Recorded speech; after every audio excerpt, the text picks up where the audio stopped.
ناظرین کرام، السلام علیکم ورحمۃ اللہ وبرکاتہ۔ امید ہے حضرات خیر و عافیت کے ساتھ ہوں گے۔ دعائے عافیت بڑی پیاری دعا ہے۔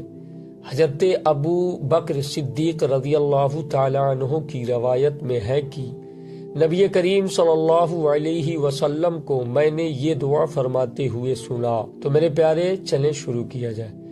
اعوذ باللہ من الشیطان الرجیم، بسم اللہ الرحمن الرحیم۔ اللہم عافنی فی بدنی، اللہم عافنی فی سمعی، اللہم عافنی فی بدنی، اللہم عافنی فی سمعی، اللہم عافنی فی بصری، لا الہ الا انت، اللہم عافنی فی بصری، لا الہ الا انت، اللہم عافنی فی بدنی، اللہم عافنی فی سمعی، اللہم عافنی فی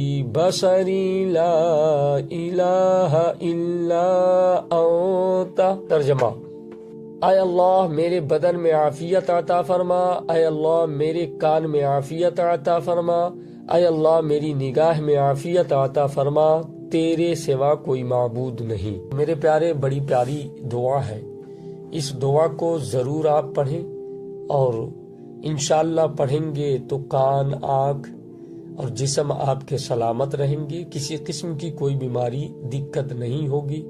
انشاءاللہ آپ لوگوں کی دعاؤں سے اجازت، پھر ملاقات ہوگی یہ خوبصورت دعاؤں کے ساتھ۔ السلام علیکم ورحمۃ اللہ وبرکاتہ۔